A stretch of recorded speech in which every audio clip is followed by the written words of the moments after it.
अंदर रामू के पास बेशकीमती खजाना था और बाहर उसका सबसे बड़ा दुश्मन खड़ा था। अगर ठाकुर ने ये सोना देख लिया तो वो ना सिर्फ धन छीनेगा बल्कि रामू और गाय दोनों को मार डालेगा। रामू ने घबराकर गाय की ओर देखा। गाय की चमक अचानक बुझ गई। वो वापस साधारण गाय बन गई। दरवाजा टूटने ही वाला था। अब क्या होगा? ठाकुर अंदर आ रहा है। ठाकुर बलवंत सिंह अंदर कदम रखता है। उसकी नज़र सीधे सोने से भरे मटके पर पड़ती है। क्या रामू इस वरदान को बचा पाएगा या ये जादुई गाय उसके लिए नई मुसीबत बन जाएगी? ठाकुर की लालची नजरें अब रामू की किस्मत का फैसला करेंगी। ठाकुर बलवंत सिंह दरवाजे पर खड़ा है। उसकी आंखों में मटके में भरे सोने के सिक्के चमक रहे थे। रामू और सुमित्रा गाय के आगे ढाल बनकर खड़े हो जाते हैं, लेकिन उनके पैर कांप रहे हैं। ठाकुर बलवंत सिंह, जिसने अपनी पूरी जिंदगी गरीबों का खून चूसने में बिता दी थी, आज उसके सामने साक्षात कुबेर का खजाना रखा था। उसकी आंखों की पुतलियां फैल गई थीं। चेहरे पर जो क्रूरता थी वो अब एक भयानक पागलपन वाली खुशी में बदल गई थी। रामू के लिए ये सोना एक वरदान था, लेकिन ठाकुर के हाथ लगते ही ये अभिशाप बनने वाला था। सोना? असली सोना? मेरी जागीर में इतना सोना तो मेरे पूर्वजों ने भी नहीं देखा था। वाह रामू, ओ मेरे प्यारे रामू, तो तू यहाँ छुपा बैठा है ये खजाना, और मैं सोचता था कि तू भीख मांग रहा है। मालिक, ये साधारण सोना नहीं लगता। इसकी चमक देखिए, और ये गरीब किसान, इसके पास इतना धन कहाँ से आया? जरूर इसने कहीं डाका डाला है, या फिर... नहीं मालिक, मैंने कोई चोरी नहीं की। मैं तो एक चींटी भी नहीं मार सकता। डाका कैसे डालूंगा? ये तो बस भगवान की दया है, हमारे दुखों का अंत करने के लिए। भगवान की दया? अरे मूर्ख, भगवान अमीरों पर दया करते हैं, तुम जैसे कीड़े मकोड़ों पर नहीं। अगर ये भगवान का है तो समझो भगवान ने मेरे लिए भेजा है, क्योंकि इस गांव का भगवान मैं हूँ। मालिक, ऐसा अनर्थ मत कीजिए। ये हमारे जीने का सहारा है।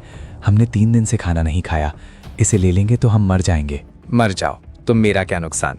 वैसे भी तुम लोग धरती पर बोझ हो। मुनीम, ये मटका उठा लो, ये मेरा हुआ। रामू पर मेरा 500 का कर्ज था ना, बस समझो ब्याज समेत वसूल हो गया। न्याय की उम्मीद वहां करना बेकार था जहां ताकत ही कानून हो। मुनीम ने झपट्टा मारकर सोने से भरा मटका उठा लिया। वो भारी मटका उठाते वक्त मुनीम के हाथ कांप रहे थे, लेकिन चेहरे पर जीत की हंसी थी। रामू की आंखों के सामने उसकी किस्मत लुट रही थी और वो पत्थर की मूर्ति बना खड़ा था। ठाकुर जाने ही वाला होता है कि उसकी नज़र कोने में बंधी गाय पर पड़ती है। गाय अब बिल्कुल साधारण और बीमार लग रही है। उसका सिर झुका हुआ है। सोना मिल गया था, लेकिन ठाकुर की छठी इंद्री कह रही थी कि कुछ तो गड़बड़ है। एक टूटी हुई झोंपड़ी, एक बीमार गाय और सोने का मटका, ये मेल नहीं खा रहा था। ठाकुर गाय के पास गया। उसने अपनी छड़ी से गाय की पीठ पर हल्का सा मारा। गाय ने कोई उत्तर नहीं दिया। वो एक बेजान पत्थर की तरह खड़ी रही। ये जानवर, ये कहाँ से आया? कल तक तो तेरे घर में चूहा भी नहीं था, और आज ये गाय और ये सोना, क्या रिश्ता है इन दोनों का? रामू का दिल जोर जोर से धड़कने लगा। अगर ठाकुर को जादुई गाय के बारे में पता चल गया तो वो उसे भी ले जाएगा और शायद रामू को जान से मार देगा। मालिक, ये एक आवारा गाय है, जंगल में बीमार पड़ी थी। मैं इसे ले आया ताकि इसकी खाल बेचकर आपको कुछ पैसे दे सकूं। और ये सोना, ये मुझे जंगल में एक पुराने खंडहर के पास गड़ा हुआ मिला। कसम से मालिक, यही सच है। खाल बेचने लाया है? खैर, ये तो मरियल सी है, इसमें मांस भी नहीं है, खाल क्या खाक निकलेगी। सुन रामू, मैं ये सोना ले जा रहा हूँ, लेकिन याद रखना, अगर मुझे पता चला कि तूने गांव के मंदिर से चोरी की है या किसी यात्री को लूटा है तो तेरी खाल में उधेड़ दूंगा। मालिक चलिए, कहीं कोई और ना आ जाए। इतना सोना अकेले में संभालना ठीक नहीं। झोपड़ी खाली हो गई थी, मटका भी गया और रोशनी भी। जो सोना उनकी गरीबी मिटा सकता था, वो अब ठाकुर की तिजोरी की शोभा बढ़ाएगा। रामू ने जमीन पर पड़ा रोने लगा। धूल उड़ी। ये गुस्सा ठाकुर पर नहीं, अपनी लाचारी पर था। एक मर्द के लिए इससे बड़ी हार क्या हो सकती है कि उसकी आंखों के सामने उसकी पत्नी का अधिकार छीन लिया जाए और वो कुछ ना कर सके। सब खत्म हो गया जी, सब खत्म हो गया। भगवान ने दिया भी तो ऐसे जैसे किसी प्यासे को पानी दिखाकर फिर जमीन पर गिरा दिया हो। अब हम क्या करेंगे? कल सुबह फिर वही भूख होगी, वही प्यास होगी। शायद हमारी किस्मत में सिर्फ ठोकरें लिखी हैं सुमित्रा। मैंने झूठ बोला। मैंने उस पवित्र गौ माता के बारे में झूठ बोला कि मैं उसकी खाल बेचूंगा। मुझे माफ कर देना माँ, मुझे माफ कर देना। मैं एक कायर हूं। मैं तुम्हारी रक्षा नहीं कर पाया। वो मेरी कमाई ले गया, मेरा हक ले गया। अब मैं तुम्हें क्या खिलाऊंगा? मैं खुद ही मर क्यों नहीं गया? गाय ने रामू के आंसुओं को महसूस किया। कमरे में फिर से एक धीमी नीली रोशनी फैलने लगी। गाय ने फिर से बोलना शुरू किया। रामू, आंसू पोंछ लो, रोने का समय नहीं है। माता, आप फिर बोल रही हैं? लेकिन हमारा सब लुट गया, ठाकुर सब ले गया। उसने वही लिया जो पत्थर था। सोना चांदी ये सब पत्थर हैं। असली धन तो मैं हूँ जो अभी भी तुम्हारे पास है। लेकिन सावधान रामू, खतरा अभी टला नहीं है। ठाकुर का लालच एक गहरे कुएं की तरह है। वो घर जाकर जब उस सोने को देखेगा तो उसे और पाने की इच्छा होगी। वो सोचेगा कि जहाँ से एक मटका मिला वहाँ और भी हो सकता है। वो वापस आएगा। वापस? तो क्या वो मेरी जान ले लेगा? वो तुम्हें मारेगा नहीं, वो तुम्हें परेशान करेगा। वो जानना चाहेगा कि खजाना कहाँ है। और अगर उसे मेरे बारे में थोड़ा सा शक हो गया कि ये सोना मैंने दिया है तो वो मुझे ले जाएगा और मुझे कैद कर देगा। एक लालची इंसान की कैद में रहना मेरे लिए मौत से भी बदतर होगा। तो हम क्या करें? हम तो गरीब लोग हैं, उससे लड़ नहीं सकते। लड़ना नहीं है, बचना है। हमें ये गांव छोड़ना होगा, अभी, इसी वक्त। गांव छोड़ना? ये शब्द रामू के दिल पर हथौड़े की तरह लगा। ये गांव, ये मिट्टी, ये झोपड़ी, यही तो उसकी पूरी दुनिया थी। यहाँ उसके पूर्वजों की अस्थियां थीं, यहाँ उसका बचपन गुजरा था। एक किसान के लिए अपनी जमीन छोड़ना अपनी माँ को छोड़ने जैसा होता है। गांव छोड़ दूं? लेकिन कहाँ जाएंगे? बाहर की दुनिया में हम जैसे अनपढ़ गवारों का कौन सहारा बनेगा? जहाँ धर्म है वहाँ सहारा है। मेरे साथ चलो, मैं तुम्हें एक सुरक्षित स्थान पर ले चलूंगी। लेकिन अगर सुबह होने तक हम यहाँ रहे तो हम में से कोई नहीं बचेगा। फैसला तुम्हारा है रामू। फैसला हो चुका था। रामू और सुमित्रा अंधेरे में अपना सामान बांधकर, सामान के नाम पर उनके पास था ही क्या, 2 जोड़ी फटे कपड़े, एक पुरानी चादर और रामू के पिता की दी हुई एक लाठी, वो निकल पड़ते हैं। चलो सुमित्रा, इससे पहले कि कोई जाग जाए। चलो माँ, आज से तुम ही हमारा घर हो, तुम ही हमारा रास्ता हो। वे चोरों की तरह अपने ही गांव से निकल रहे थे। जिस रास्ते पर रामू बचपन में दौड़ता था, आज वही रास्ता उसे काट रहा था।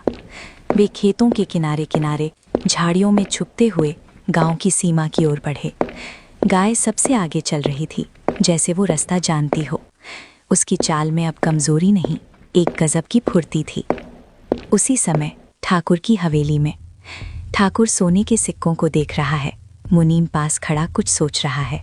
मालिक, एक बात खटक रही है। क्या बकवास है? सोना असली है मुनीम, 24 कैरेट। अब क्या खटक रहा है तुझे? मालिक, आपने ध्यान दिया? जब हम अंदर गए थे, गाय एकदम मरी हुई लग रही थी, लेकिन जब हम बाहर निकल रहे थे, उसकी आंखों में एक अजीब सी चमक थी। और रामू ने कहा था कि सोना जंगल के खंडहर में मिला, लेकिन इन सिक्कों पर कोई धूल मिट्टी नहीं थी। ये बिल्कुल नए, ताजे और गर्म थे, जैसे अभी अभी बने हों। आजे सिक्के? तेरा मतलब क्या है? मतलब ये मालिक कि रामू झूठ बोल रहा है। खजाना कहीं गड़ा हुआ नहीं था, खजाना पैदा किया गया है। और उस घर में रामू और उसकी पत्नी के अलावा सिर्फ एक ही चीज थी, वो गाय। गाय? तू कहना चाहता है कि वो गाय जादुई है? शास्त्रों में कामधेनु की कहानियां सुनी है मालिक।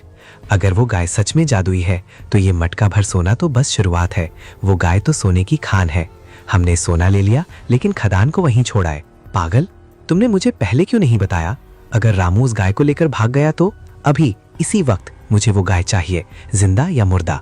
सुमित्रा और गाय गांव के आखिरी छोर पर पहुंच चुके हैं। एक छोटी नदी है जिसे पार करते ही वे जंगल में सुरक्षित हो जाएंगे। गाय अचानक रुक गई, उसके कान खड़े हो गए।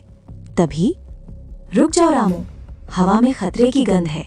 इससे पहले कि रामू कुछ समझ पाता, नदी के उस पार और पीछे के खेतों से अचानक कई मशालें जल उठी। आग की लपटों ने अंधेरे को चीर दिया। ठाकुर ने उन्हें घेर लिया था। कहाँ जा रहा है मेरे दोस्त? अपनी खाल बेचने वाली गाय को लेकर। मुझे लगा था तू बेवकूफ है, लेकिन तू तो चालाक निकला। पर याद रख रामू, इस गांव से बाहर जाने का रास्ता सिर्फ मेरी इजाजत से खुलता है।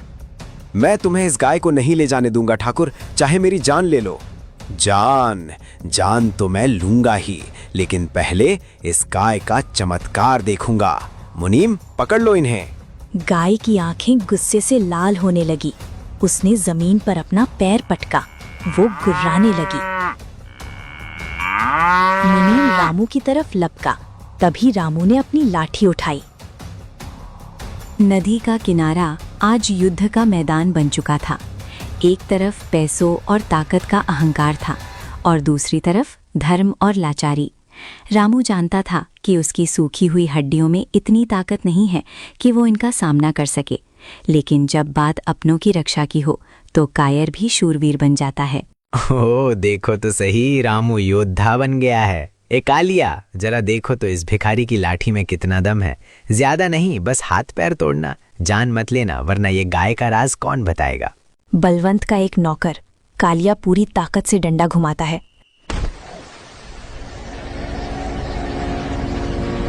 गाय ये सब चुपचाप देख रही थी। क्या कोई माँ अपने बेटे को मारते हुए देख पाती है? क्या गाय अपनी शक्तियों का इस्तेमाल करेगी या कुछ और होगा?